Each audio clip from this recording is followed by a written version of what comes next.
చాలా మంది పరిచర్య చేస్తున్నామంటారు. ఏ పరిచర్య మీరు చేసేది?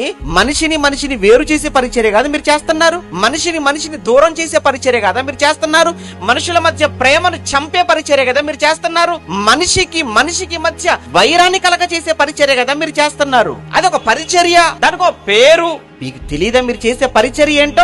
ఆ రోజు అపోస్తలులు చేసిన పరిచర్య. మీరు ఒకటే గుర్తుపెట్టుకోండి, మనం ఏ బోధలో మనం ఉండవలసిన వారమో తెలుసా? అపోస్తలుల బోధ మర్చిపోకూడదు. బాప్తిస్మం తీసుకున్న తర్వాత నువ్వు పరలోకానికి వెళ్ళడానికి నీకున్న 4 మెట్లు అని ఒకవేళ నువ్వు అనుకుంటే అందులో మొదటిది ఏంటో తెలుసా? అపోస్తలుల బోధ యందును, సహవాసమందును, రొట్టె విరుచుట యందును, ప్రార్థన చేయుట యందును ఎడతెగక నువ్వు ఉండాలి. కంటిన్యూగా నువ్వు చేయవలసిన 4 కార్యక్రమాలు పరలోకానికి. అందులో మొట్టమొదటి అపోస్తల బోధ. ఆ అపోస్తల బోధ ఏంటి తెలుసా? సమాధాన పరిచర్య.